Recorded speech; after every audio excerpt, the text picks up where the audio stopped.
नमो दुर्वार राजा दिवै विवार विवारिणे अरते योगिनाथाय महावीरायताय पांडवे च सुरेंद्र च कौशिके पाद संस्कृते निर्विशेष मनस्काय श्री वीर स्वामिने नमः। ओंकार बिंदु संयुक्तं नित्यं ध्यायन्ति योगिनः कामदं मोक्षदं चैव ओंकाराय नमो नमः। आज्ञानविनाशनं ज्ञानं जनशलाकया नेत्रमुन्मिलितं येन तस्मै श्री गुरुवे नमः। भाग्यशाली आज का परम पवित्र पावन दिन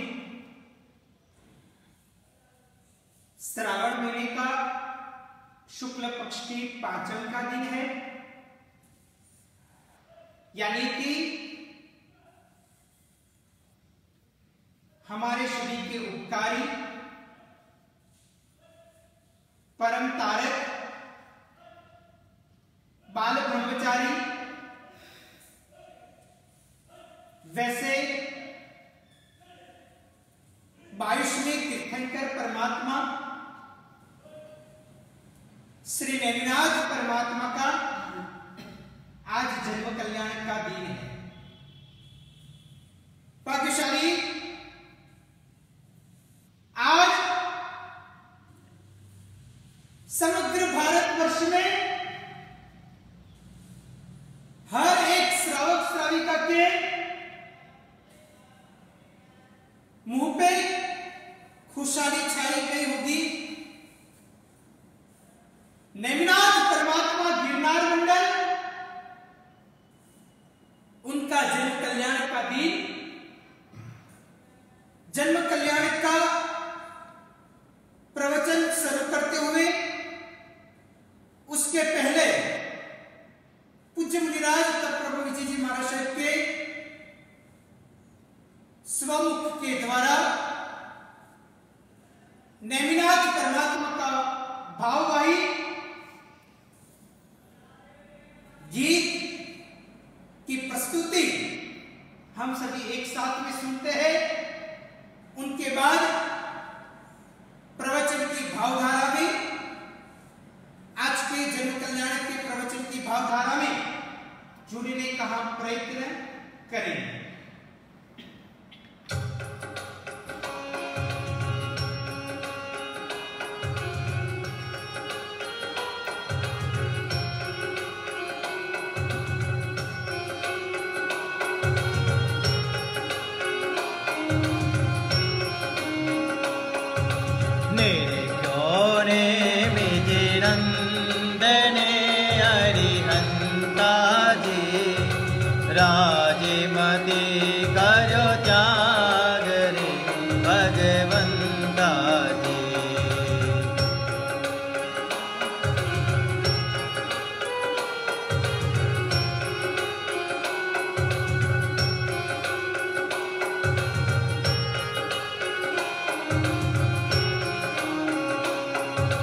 ब्रह्मचारी संयम ग्रायो अरिहंताजी अनुक्रमे थया वितरागरे भगवंताजी निर्गुणे निजिनंदने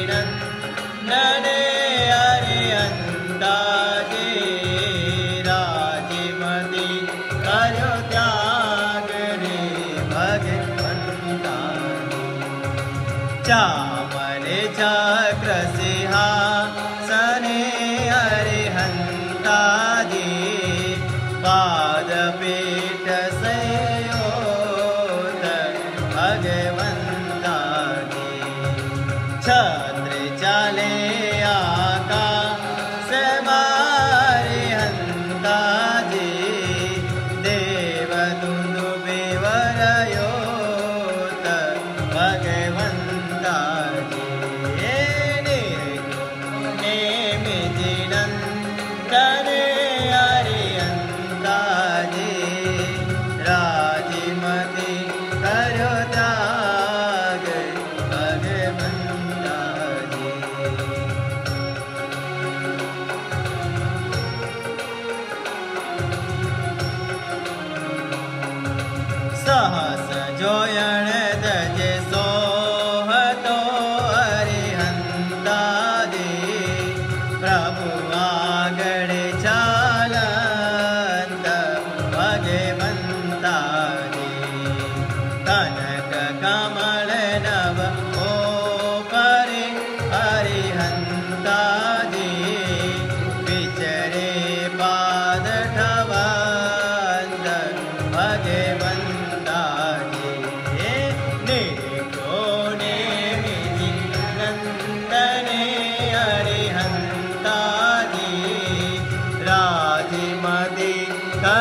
त्याग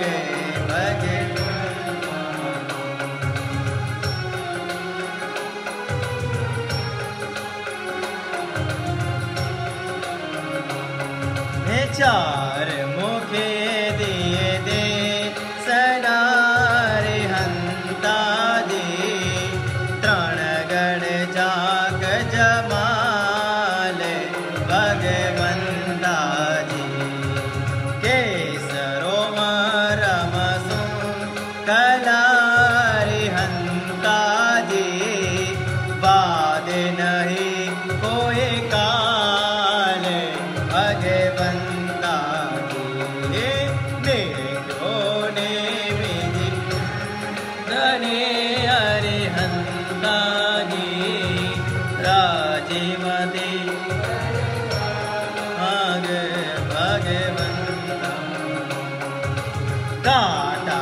पण ऊंदा होवे अरिहंता जी पंचविषम अनुकूल भगवंता जी सटरो दो समकाय पड़े अरिहंता जी वायु नहीं प्रतिकूल भगवंता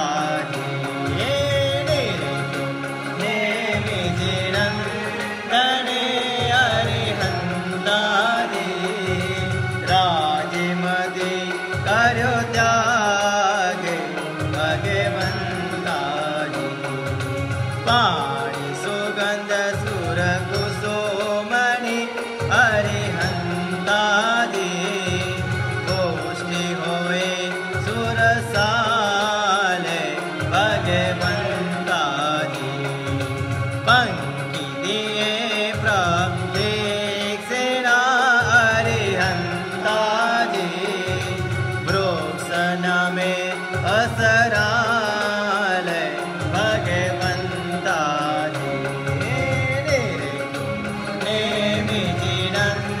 दाने अरिहंता जी राजमदि करो त्याग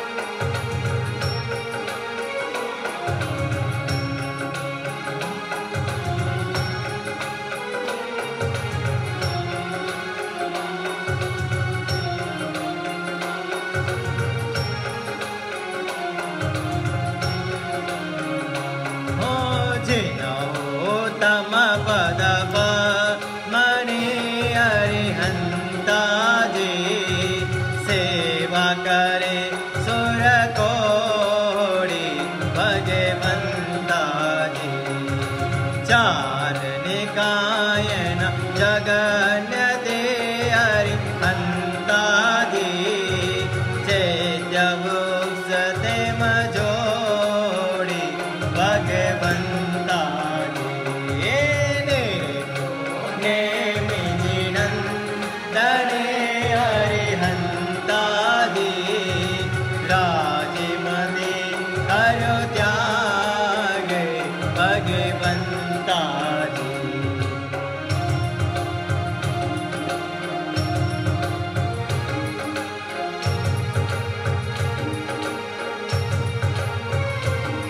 आनंद रंग भगवंत संगारद उमंग उपजायो हम अंग अंग सागर तरंग उच्च मंग सुमंगल गायो आनंद रंग भगवंत संगारद उमंग उपजायो हम अंग अंग सागर तरंग उच्च रंग सुमंगल गायो गुण गान प्रभु सुर ताल मा अद्भुत अनुभव चाले हे मीनाथ मंदिरे मनोहर गिरनारे मंदिरे मंदिरे गिरनारे मंदिरे मनोहर मीनाथ मंदिरे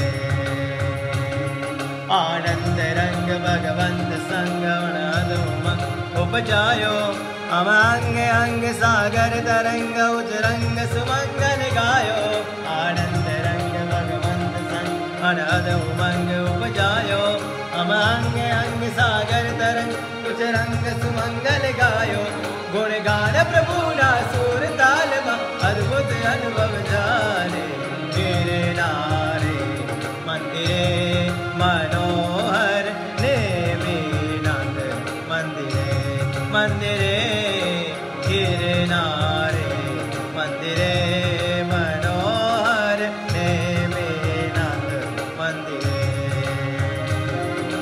नेमिनाथ मंदिरे मनोहर गिरनारे मंदिरे।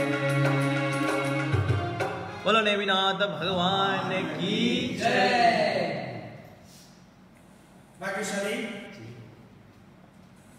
श्रावण शुद्ध पांचम का दिन यानी कि 22वें तीर्थंकर श्री नेमिनाथ भगवान का आज जन्म कल्याण का दिन है।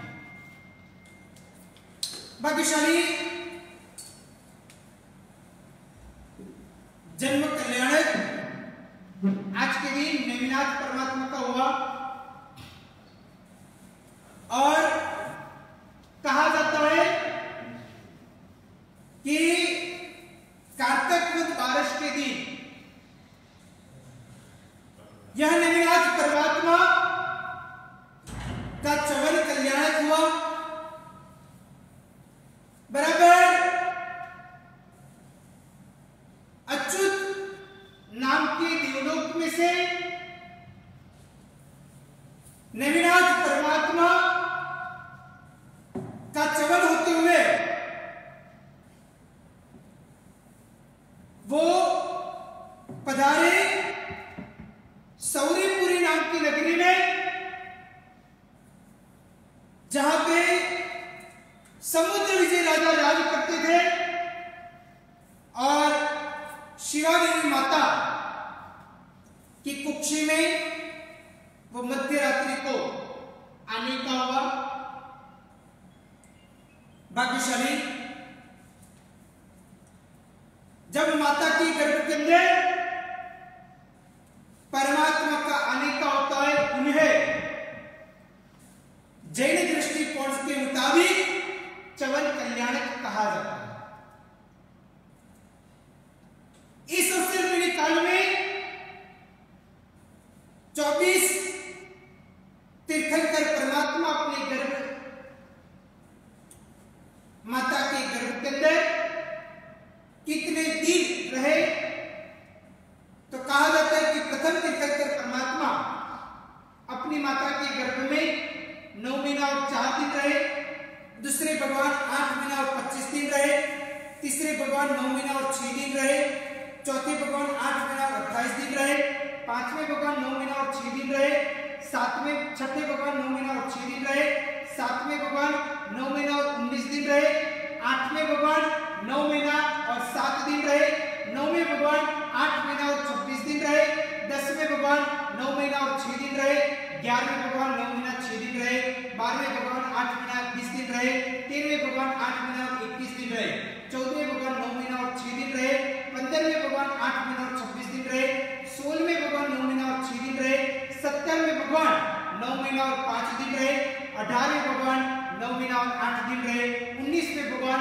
9 महीना और 7 दिन रहे, 20वें भगवान 9 महीना और 8 दिन रहे, 21वें भगवान 9 महीना और 8 दिन रहे, 22वें नेमिनाथ परमात्मा अपनी माता के गर्भ में 9 महीना और 8 दिन रहे, 23वें पार्श्वनाथ भगवान अपनी माता के गर्भ में 9 महीना और 6 दिन रहे और प्रभु महावीर स्वामी चरम की परमात्मा महावीर देव अपनी माता के गर्भ के अंदर 9 महीना और 7 दिन रहे थे।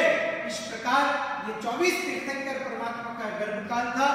आज के दिन कम से कम उतना याद रखो कि नेमिनाथ परमात्मा शिवा माता के गर्भ के अंदर 9 महीना और 8 दिन रहे थे और उतने समय तक वो अपने माता के गर्भ के अंदर रहे। गर्भ के अंदर रहने के पश्चात बराबर आज के दिन यानी कि श्रावण शुद्ध पंचमी के दिन नेमिनाथ परमात्मा का मध्य रात्रि को बराबर वो समय काल में कहा जाता है कि अपराजित नाम का ये नक्षत्र आदि वगैरह चल रहा था और कहा जाता है कि ये परमात्मा का नेमिनाथ परमात्मा के सभी प्रकार के एक ये कल्याणक आदि वगैरह चित्रा नक्षत्र में हुए। नेमिनाथ परमात्मा मध्य रात्रि को श्रावण शुक्ल पंचमी के दिन सुकाल का समय चल रहा था। दसों दिशाओं में एक प्रकार से हवा आ रही थी, मंद मंद पवन आ रहा था, हर तरीके से सुख शांति आदि वगैरह छाई गई थी। और वैसे समय काल में शिवा माता ने नेमिनाथ परमात्मा को जन्म दिया। भाग्यशाली, जैसे कोई भी तीर्थंकर परमात्मा का जन्म होता है तो कहा जाता है कि 7 प्रकार की नरक है और सातों 7 नरक के अंदर उजाले होते हैं। सबसे पहली नरक के अंदर सूर्य जैसा उजाला होता है, दूसरी नरक के अंदर बादल से छाया हुआ सूर्य जैसा उजाला होता है, तीसरी नरक के अंदर चंद्र जैसा उजाला होता है, चौथी नरक के अंदर बादल से छाया हुआ चंद्र जैसा उजाला होता है, पांचवी नरक के अंदर ग्रह जैसा उजाला होता है, छठी में नक्षत्र जैसा उजाला होता है और सातवीं नरक में सामान्य जो तारे होते हैं, स्टार होते हैं, जो आकाश के अंदर मध्य रात्रि को या तो रात्रि के दौरान दिखाई देते हैं, उसके जैसा उजाला सातवीं नरक के अंदर होता है। तो भाग्यशाली 7 नरक के अंदर उजाले होते हैं और बराबर पूरे के पूरे विश्व के अंदर भी सुख शांति छाई जाती है और उजाला आनंद का एक प्रकार का वो समय काल के अंदर सुखद एक अनुभूतियां हर एक व्यक्ति को होती रहती है। सातों 7 नरक के अंदर भी सुख शांति अल्प समय काल के लिए, क्षणभर के लिए इतना उजाला और शांति होती रहती। उनके पश्चात 56 दिक्कुमारिका के सिंहासन कंपित होते हैं और 56 दिक्कुमारिका भी अलग अलग स्थान में से तीर्थंकर परमात्मा नेमिनाथ परमात्मा के समक्ष वो आने का, उनके घर की ओर आने का प्रयत्न करती है, जो अशुचि आदि वगैरह का कार्य करने के लिए। तो बोला जाता है कि जो 56 प्रकार की दिक्कुमारिका आती है वो सबसे पहले कहां से आती है? तो सबसे पहले 8 दिक्कुमारिका नीचे से यानी कि अधोलोक में से आती है। वो 8 दिक्कुमारिका परमात्मा का जहां पे जन्म हुआ वहां से 1 योजन यानी करीब करीब 12 से 13 किलोमीटर कहा जाता है, उतने एरिया के अंदर वहां पे साफ सफाई करने का प्रयत्न करती है। कोई भी प्रकार की रज हो, कोई भी प्रकार के कांटे आदि वगैरह हो, पत्थर आदि वगैरह तो उसको दूर करती है और एकदम एक प्रकार की भूमि की शुद्धि करने का प्रयत्न नीचे वाली 8 दिक्कुमारिका करती है। उनके पश्चात ऊपर वाली 8 दिक्कुमारिका वो सुगंधी जल और पुष्प की वृष्टि करती है। पूर्व वाली 8 दिक्कुमारिका परमात्मा के समक्ष एक प्रकार से कहा जाता है कि वो परमात्मा के समक्ष वो दर्पण लेके आती है परमात्मा का मुख देखने के लिए। दक्षिण वाली 8 दिक्कुमारिका पूर्ण वैसे कलश लेके आती है। पश्चिम वाली 8 दिक्कुमारिका परमात्मा के समक्ष चामर भिजती हुई आती है और उत्तर वाली 8 दिक्कुमारिका परमात्मा के समक्ष एक प्रकार से पंखा लेके आने का प्रयत्न करती है। अभी ऊपर नीचे पूर्व दक्षिण पश्चिम और उत्तर वैसे हर दिशाओं से 8 दिक्कुमारिका आती है। अभी 4 विदिशा ईशान अग्नि नैऋत्य और वायव्य वो चारों 4 विदिशा यानी कि कोने में से एक एक दिक्कुमारिका आती है जो परमात्मा के समक्ष दीपक लेके आती है और परमात्मा के समक्ष आते हुए नाचती कुत्ती रुनती झूमती आती है और नए प्रकार के वस्त्र आदि वगैरह पहन के आती है और परमात्मा के समक्ष आते हुए खड़ी रहती है दीपक लेके। उनके पश्चात जो बाकी की 8 दिव्य कुमारिकाएं वो ईशान कोने से आती है, रुचक नाम के प्रदेश से, और वहां से आते हुए परमात्मा के समक्ष आते हुए परमात्मा से कुछ एक हाथ अंतर दूर रहते हुए वहां पे परमात्मा के जो शरीर के अंदर, नाभि के अंदर एक प्रकार की जो नाल होती है, वो नाल काटने का, उसको लेने का प्रयत्न करती है, और वो नाल लेते हुए ईशान कोण की ओर खड्डा खोदते हुए वो नाल डालने का प्रयत्न करती है, और वो वहां पे नाल आदि वगैरह डालते हुए एक प्रकार से वहां से अलग अलग प्रकार के रत्न आदि वगैरह वहां पे रखने का प्रयत्न करती है। इस प्रकार का ये 56 दिव्य कुमारिका में से अंतिम दिव्य कुमारिका इस प्रकार का कार्य करती है। बाकी की 4 अंतिम दिव्य कुमारिका कहा जाता है कि वो परमात्मा के लिए 3 बड़े बड़े केल के जो पत्ते होते उनका घर बनाती है, और वो जो केल के पत्ते होते वो एक प्रकार से कहा जाता है कि दक्षिण में, उनके बाद पूर्व में, और उनके बाद उत्तर में, यानी कि पश्चिम के अलावा 3 दिशा की ओर एक प्रकार से केल के बड़े बड़े पत्ते का घर बनाती है। सबसे पहले परमात्मा और उनकी माता को दक्षिण वाले घर के अंदर लेके जाती है और वहां पे स्नान करवाने का प्रयत्न करती है। उनके बाद परमात्मा और उनकी माता को पूर्व वाले घर में लेके जाती है और नए प्रकार के वस्त्र और आभूषण पहनाती है। उनके पश्चात उत्तर वाले घर में लेके जाती है और वहां पे लेके जाते हुए एक प्रकार से अरणी की जो एक प्रकार के लकड़ा बना जाता है, वो लकड़े को घिसते तो अग्नि अंदर से उत्पन्न होता है और उसके द्वारा चंदन का होम करते हुए उसकी जो थोड़ी बहुत रखिया राख आदि होती है उसको बांधते हुए परमात्मा के जिम्नात के ऊपर रक्षा पकड़ी बांधने का प्रयत्न करती है और बाद में वही 56 दिव्य कुमारिका परमात्मा को नमस्कार करते हुए वहां से अपने अपने स्थान के अंदर जाने का प्रयत्न करती है। तो ये 56 दिव्य कुमारिका का नाम क्या होता है वो भी सुनने लायक है। दोनों हाथ जोड़ते हुए अवश्य में सुनो।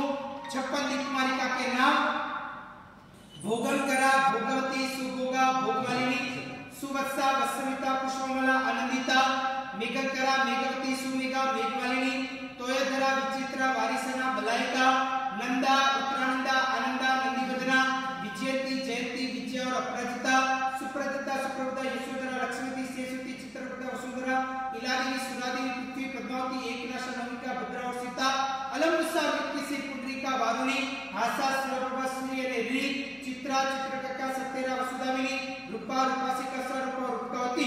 इस प्रकार के 56 दिव्य कुमारिका के नाम होते हैं। 56 दिव्य कुमारिका के नाम सुनते हैं तो हमारे घर के अंदर धन धान्य की वृद्धि होती है, खूब प्रकार की समृद्धियां, संपत्ति का एक प्रकार का वास होता है। इसलिए 56 दिव्य कुमारिका के नाम को भी मंगल स्वरूप माना जाता है।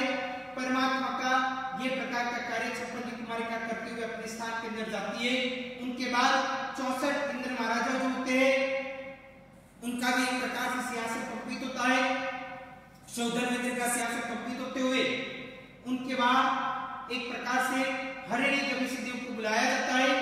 हरिणी कविसी देव जैसे आते हैं उसके पूर्व में सौधर्मेंद्र अपने ज्ञान के अंदर देखते हैं कि अभी इतनी सुख की परिस्थितियां चल रही है, इतना अच्छा वातावरण चलता है और कौन से व्यक्ति ने मेरे ये सुख के अंदर बीच में विघ्न डालने का प्रयत्न किया और तुरंत ही ज्ञान के अंदर देखते तब पता चलता है कि अहो ये तो 3 लोक के नाथ देवादिदेव और वैसे 22 में नेमिनाथ परमात्मा का जन्म हुआ है और उनका जन्म कल्याण मनाने के लिए हमें सभी को जाना है और उनके पुण्य प्रताप के कारण ये हमारा सिंहासन कंपित हुआ है और मेरे आचार के अनुसार मुझे जरूर जाना चाहिए। मुझे तो ये लाभ मिला है, इस प्रकार मैं परम सद्भागी हूँ। ऐसा एक प्रकार को अपने आप को सद्भागी मानते हुए वहां पे हरिणी गमिसी नाम के देवता को बुलाते। हरिणी गमिसी नाम के देवता को बोलते कि सभी प्रकार के देवी देवता को आप बुलाओ, हाजिर करो मेरे समक्ष।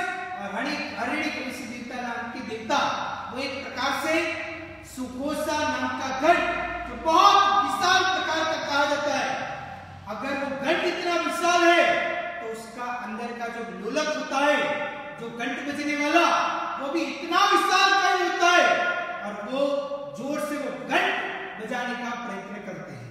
बोला जाता है कि वो घंट करीब करीब लोक प्रकाश आदि वगैरह ग्रंथ के अंदर कहा गया है कि वो घंट का नाम 1 योजन प्रमाण का करीब होता है, यानी कि 10 से 12 किलोमीटर विस्तार वाला वो घंट होता है। अभी सोचो कितना बड़ा घंट है, तो अंदर का बजाने वाला जो ढोलक होता है वो भी कितना बड़ा होगा, और वो जोर से बजाते हैं तो सभी के सभी देवी देवता के विमान के अंदर छोटे छोटे घंट आदि वगैरह दिए हुए होते हैं। वो उनके तरंग के माध्यम से जोर जोर से अपने आप बजने लगते हैं, और वो जैसे ही बजते हैं तो उनको भी पता चल जाता है कि हमारे स्वामी जो सौदर इंद्र महाराज है, उन्होंने हमें सभी को याद किया है, हमें तुरंत ही जाना चाहिए। सभी प्रकार के देवी देवता वहां से अपना अपना काम छोड़ते हुए तुरंत ही विमान को लेते हुए सौदर इंद्र के सभा की समक्ष लेके जाते हैं। सौदर इंद्र की सभा वहां पे क्रिएट होती है, उसकी बहुत बड़ी प्रकार की रचना होती है। काफी प्रमाण के अंदर शायद सभी प्रकार के देवी देवता आ जाते हैं, और वहां से एक प्रकार से इंद्र महाराज कहते हैं कि मैंने आप सभी को इसलिए आमंत्रित किया, आपको बुलाया कि भरत क्षेत्र के अंदर सौरीपुरी नाम की नगरी में समुद्र विजय राजा के बाद शिवादेवी माता की कुक्षी में 22वें नेमिनाथ परमात्मा का जन्म हुआ है। वो जन्म कल्याणक मनाने के लिए हमें सभी को जाना है, और सभी वहां पे तैयार हो जाते हैं। वहां पे एक बड़ा सा विमान बनाया जाता है, जो विमान का नाम कहा जाता है कि पालक नाम का विमान, और पालक नाम का देव पालक नाम का बड़ा सा विमान बनाते हैं। वो विमान कितना होता है, तो कहा जाता है कि वो विमान 1 लाख योजन प्रमाण का वो विमान होता है, यानी कि करीब करीब 10 से 12 लाख किलोमीटर जितना बड़ा, करीब करीब आज के जमाने के अनुसार इतना बड़ा विमान बनाने का प्रयत्न करते हैं। और विमान के अंदर सबसे पहले सौदर इंद्र बीचों बीच वहां पे बैठते हैं। विमान के 3 वहां पे स्टेप्स होते हैं, और 3 अलग अलग दिशा में होता है, पूर्व के अलावा, यानी कि उत्तर में, दक्षिण में और पश्चिम में। इस प्रकार वहां पे गेट होते हैं, और 3 स्टेप चढ़ोगे तो आपको तुरंत ही विमान के अंदर आपका प्रवेश हो जाएगा। इस प्रकार बराबर विमान के बीचों बीच एक प्रकार का सिंहासन, भद्रासन जिनको कहा जाए, वो इंद्र महाराज रखा जाता है। वहां पे इंद्र महाराज बैठते हैं। इंद्र महाराज बराबर पूर्वाभिमुख बैठने का प्रयत्न करते हैं, और वो पश्चिम से प्रवेश करते हुए पूर्वाभिमुख बैठते हैं। उनके अपने समक्ष सामने पूर्वाभिमुख यानी कि वो बैठते हैं, और सामने उनकी जो 8 मुख्य पटरानी कही जाती है उनको बिठाया जाता है, जिनका नाम बोला जाता है। एक प्रकार से उनका नाम इस प्रकार कहा गया कि पद्मा, शिवा, सची, अंजू, अमला, अप्सरा, नवमिका और रोहिणी। इस प्रकार 8 पटरानी को बिठाया जाता है। उनको बिठाने के पश्चात उनका जो सिंहासन होता है उनके बराबर लेफ्ट साइड वहां पे उनके ही समान वाले जो सामानिक देवता बने जाते हैं। वो सामानिक देवता भी कितने प्रकार के होते हैं, तो कहा जाता है कि 84,000 प्रकार के सामानिक देवताओं का भद्रासन वहां पे स्थापित किया जाता है। उनको वहां पे बिठाया जाता है।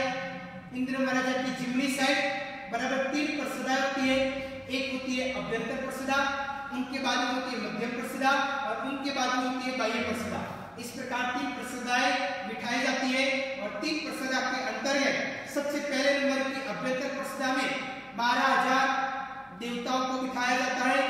उनके बाद में मध्यम प्रसदा में 14,000, और उनके बाद में बाह्य प्रसदा में 16,000 देवी देवताओं को बिठाया जाता है। उनके बराबर पीछे की साइड यानी कि पश्चिम दिशा की ओर कहा जाता है कि उनके 7 सेनाधिपति के जो नायक होते हैं उनको भी पीछे बिठाया जाता है, जिनका नाम है हाथी, घोड़ा, रथ, सुपट, वृषभ, नाटक्य और गंधर्व। इस प्रकार नाटक 7 सेना के 7 सेनाधिपतियों को बिठाया जाता है। उनके अलावा ये इंद्र महाराजा के विमान के आजू बाजू में चारों दिशा की ओर 84,000 आत्मरक्षक देवताओं उनके पास में, आत्मरक्षक यानी कि एक प्रकार का उनके बॉडीगार्ड सोचो कि इंद्र महाराजा कितने बड़े बॉडीगार्ड है। वो इंद्र महाराजा तो जो तीर्थंकर परमात्मा का जन्म कल्याण मनाने के लिए खुशहाली के साथ वो देवलोक में से नीचे सौरीपुरी नाम की नगरी की ओर आते हैं और चारों दिशा की ओर 84,84,000 को मिलाते हैं, तो कुल मिला के 3,36,000 देवता होते हैं। और उन सभी के साथ उनके अलावा काफी प्रमाण में अलग अलग देवी देवताओं के साथ वो विमान पूरा की पूरा उड़ते हुए नंदीश्वर द्वीप की ओर आता है। नंदीश्वर द्वीप की ओर आते हुए वहां पे पार्क किया जाता है वो विमान, और पालक नाम का विमान नंदीश्वर द्वीप के अंदर पार्क होता है। पार्क होते हुए वहां पे सभी देवता उतर जाते हैं और वहां पे 28 महोत्सव आदि वगैरह करते हैं। और इंद्र महाराजा वहां से अपना छोटा सा पर्सनल विमान बनाते हुए वहां से निकलते हैं और निकलते हुए सौरीपुरी नाम की नगरी की ओर आते हैं। सौरीपुरी नाम की नगरी की ओर आते हुए वहां पे कहा गया है कि समुद्र विजय राजा और शिवा माता के घर की ओर आते हुए वो राजमहल की ओर आते हुए एक प्रकार से वहां पे परमात्मा के पास में जाने का प्रयत्न करते हैं, जहाँ पे परमात्मा का जन्म हो गया है। और वहां पे अंदर जाते हुए उनके कमरे में जाते हुए परमात्मा को देखते हैं, हर्ष और आनंद में आते हैं, परमात्मा को नमस्कार करते हैं, वंदन करते हैं, उनकी माता को भी नमस्कार करते हैं और उनको एक प्रकार से 3 प्रदक्षिणा देते हैं और परमात्मा की माता को विनती करते हैं कि मैं आपके बालक को यानी कि 3 लोक के नाथ नेमिनाथ परमात्मा को एक प्रकार से तीर्थंकर भगवान को मैं लेके जाता हूँ मेरे आचार के अनुसार जन्म कल्याण करने के लिए। और इस प्रकार उनको लेके जाते हैं। माता तो एक प्रकार से अपने अवश्वापी की निद्रा आदि वगैरह दी जाती है और परमात्मा जैसे दूसरा एक रूप वहां पे रखा जाता है और ताकि माता उठ जाए और मेरा बालक कहाँ गया उनको एक खलेल न पहुंचे, इसलिए ऐसा प्रकार का ये कार्य किया जाता है। परमात्मा को हाथ में लेते उनका मूल रूप को और इंद्र महाराजा अपने खुद 5 रूप बनाते और 5 रूप बनाते हुए मेरु पर्वत के ऊपर परमात्मा को लेके जाने का प्रयत्न करते। सभी देवी देवता को पता चलता है, वो भी नंदीश्वर आदि द्वीप में से डायरेक्ट मेरु पर्वत के ऊपर आते हैं और कई सारे इंद्र महाराजा भी डायरेक्ट देवलोक में से मेरु पर्वत के ऊपर आने का प्रयत्न करते और मेरु पर्वत के ऊपर पांडु कंबल नाम की अति पांडु कंबल नाम की शिला होती है, वहां पे परमात्मा को बिठाया जाता है। परमात्मा को बिठाते हुए उनके ऊपर अभिषेक आदि वगैरह का कार्य होता है। तो ये कार्य करने के लिए कहा जाता है कि वहां पे 64 इंद्र महाराजा वहां पे आते हैं और उन सभी वहां पे परमात्मा के ऊपर अभिषेक करते हैं। तो 64,000 कलशों का अभिषेक किया जाता है और ये 64,000 कलश कोई सामान्य नहीं है, परंतु कहे जाते वो कलशों का नाम, एक कलश का नाम बोलता हूँ वो आप 64,000 के अनुसार समझ लेना कि सभी के सभी कलशों का नाम इस प्रकार का होता है। सबसे पहले नंबर के अंदर ये बात याद रखना कि कलश का नाम कितना है। तो एक कलश का नाम बोलता हूँ कि वो कलश 25 योजन हाइट वाले होते हैं, ऊंचाई वाले 25 योजन की हाइट और 12 योजन की चौड़ाई और उनका जो नालचा होता है यानी कि जहां से पानी एक प्रकार से निकलता है वैसा प्रकार का जो नालचा कलश का बोला जाता है। तो वो कहा जाता है कि 1 योजन का करीब उनका नालचा होता है और ऐसा प्रकार का एक कलश वैसे 64,000 कलश होते हैं और वो 8 जाति के होते हैं। 8 जाति की, एक जाति के 8,000 तो 8 जाति के 8,000 यानी कि 64,000 कलश होते हैं। तो कुल मिला के 64,000 कलश हुए। 64,000 कलश कैसे, 8 जाति कौन सी? तो कहा गया है कि 8,000 सुवर्ण के, 8,000 चांदी के और 8,000 रत्न के, ये 3 जाति हुई। उनके बाद चौथे नंबर के अंदर 8,000 सोना और चांदी मिक्स होते हैं। 5वीं जात 8,000 चांदी और रत्न के मिक्स होते हैं। 6ठी जात 8,000 सोना और रत्न के मिक्स होते हैं।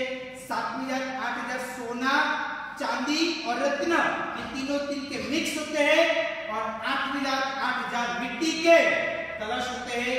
ये 8,000 इस प्रकार 8,000 के 8,000 64,000 कलश हुए। और 64,000 कलश को भरते हुए कहा जाता है कि वो कलश के अंतर्गत अलग अलग प्रकार के समुद्र, अलग अलग जगहों का पानी उसके अंदर भरा जाता है और बढ़ते हुए परमात्मा के ऊपर अभिषेक करते हैं। ये 64,000 कलशों का एक बार अभिषेक किया जाता है, वापिस उनको खाली करते हुए दूसरी बार 64,000 बढ़ते हुए वापिस परमात्मा के ऊपर खाली करते। वैसे 64,000 से कितनी बार? तो कहा गया है कि 250 बार परमात्मा को 64,000 एक बार, 64,000 दूसरी बार, ऐसे 250 बार अभिषेक करते हैं। तो कुल मिलाकर कितने? तो 1,08,00,000 कलशों का अभिषेक परमात्मा के ऊपर किया जाता है। और परमात्मा के समक्ष एक कलश का अभिषेक आदि वगैरह करने के पश्चात परमात्मा को शुद्धिकरण आदि वगैरह करते हैं, अष्टप्रकारी पूजा आदि वगैरह की जाती है। और ये सब कुछ करने के बाद में परमात्मा को वापिस 5 रूप करते हुए परमात्मा को जैसे लेके आए थे वैसे लेके जाते हैं। और भरत क्षेत्र की ओर सौरीपुरी नाम की नगरी में शिवा देवी और समुद्र विजय राजा के वहां परमात्मा को वापिस स्थापित करते। परमात्मा जैसा दूसरा एक प्रतिबिंब वहां पे रखा था उसको वापिस सहरण कर लेते। परमात्मा की माता को अवश्यापी की जो निद्रा दी थी वो भी वापिस खींच लेते हैं और परमात्मा को वहां पे रखते हुए परमात्मा को नमन करते हैं। और वहां पे परमात्मा के लिए 5 गांव माता रख के इंद्र महाराजा जाते हैं। वो 5 गांव माता का भी अद्भुत एक प्रकार का प्रभाव उड़ा जाता है। ये सभी बाबतों का विवरण शास्त्र और आगम के अंदर लोक प्रकाश नाम के ग्रंथ के अंदर इस प्रकार की बात बताई गई है। तो भाग्यशाली अवश्य जो समझने जैसा है। कई लोगों को ये मालूम नहीं होता है, पूजा की ढाल के अंदर भी कई जगह पे आता है कि 5 गांव माता, पर तो 5 गांव माता कौन सी? तो बोला जाता है सबसे पहली गांव माता यानी कि एक प्रकार से अप्सरा, एक प्रकार से देविया, और वो परमात्मा के वहां कायम रहने का प्रयत्न करती कि जब तक परमात्मा योग्य उम्र के नहीं होंगे तब तक वो परमात्मा के वहां पे रहती है। तो पहली गांव माता परमात्मा को नित्य क्रम के अनुसार हर रोज टाइम टू टाइम परमात्मा को स्नान करवाने का प्रयत्न करती है। दूसरी गांव माता परमात्मा को कपड़े और आभूषण पहनाने का प्रयत्न करती है। भाग्यशाली परमात्मा कभी भी अपने आप खुद ही स्नान नहीं कर लेते हैं कि चलो बाथरूम के अंदर गए, नल चालू किया या तो गीजर स्टार्ट किया और तुरंत ही छोटा सा एक टबलर लेते हुए बाल्टी में से पानी लेते हुए स्नान करने लगे। ऐसा प्रकार का कभी होता नहीं है। या तो फिर शावर चालू कर दे, ऐसा नहीं होता है। परंतु एक प्रकार से खुद देविया उनको स्नान करवाने का प्रयत्न करती है। जैसे आपके घर के अंदर भी छोटा सा नन्ना मुन्ना जो बालक होता है तो उनको भी स्नान करवाने के लिए या तो मालिश करने के लिए कोई बाई रखी जाती है। तो वैसे ये तो 3 लोग के नाथ है, उनके लिए कुछ सामान्य बाई या तो सामान्य व्यक्ति नहीं परंतु कुछ विशेष प्रकार की देवियां वो आती है और परमात्मा को सबसे पहले गांव माता स्नान करवाती है। दूसरे नंबर की गांव माता परमात्मा को वस्त्र और आभूषण पहनाती है। तीसरी गांव माता परमात्मा के यानी कि जब इंद्र महाराजा देवलोक में जाते हैं तब परमात्मा के जिम्मे हाथ के अंगूठे के अंदर एक प्रकार से अमृत सींचते हुए उनके अंदर डालते हुए जाने का प्रयत्न करती है। तो तीसरी गांव माता क्या करती है? तो अमृत पान करवाती है। कभी भी कोई भी तीर्थंकर परमात्मा अपने जीवन काल में अपनी माता का स्तनपान कभी भी नहीं करते हैं। तो कहा गया कि तो क्या होता है? तो बोला जाता है कि परमात्मा अमृत पान करते हैं। तो कैसे? तो कहा गया है कि इंद्र महाराजा जिन्होंने हाथ के अंगूठे के अंदर अमृत डाल के जाते तो तीसरी गांव माता प्रेम से धीरे धीरे प्रेम से वो अंगूठे को लेते हुए परमात्मा के मुख के अंदर डालने का प्रयत्न करती है और वो परमात्मा अमृत पान करने का प्रयत्न करते हैं। और उसके बाद जब समय हो जाए तो वो तीसरी गांव माता वो अंगूठा धीरे करते हुए वो ऐसे नीचे रखने का प्रयत्न करती है।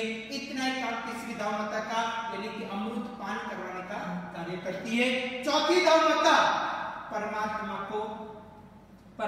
के साथ में खेलने का प्रयत्न करती है, क्योंकि अभी तो परमात्मा का जन्म हुआ, कोई आजू बाजू के शेरी वाले या तो गांव के नगर के बच्चे कोई परमात्मा के साथ खेलने के लिए तो तुरंत आ जाएंगे नहीं, तो वहां पे उनके साथ खेलने का काम कौन करते हैं, तो तीसरे चौथे नंबर की दाव माता इस प्रकार उनके साथ खेलने का काम करती है। और पांचवी और अंतिम दाव माता परमात्मा को जब समय हो जाए तब सुलाने का प्रयत्न करती है।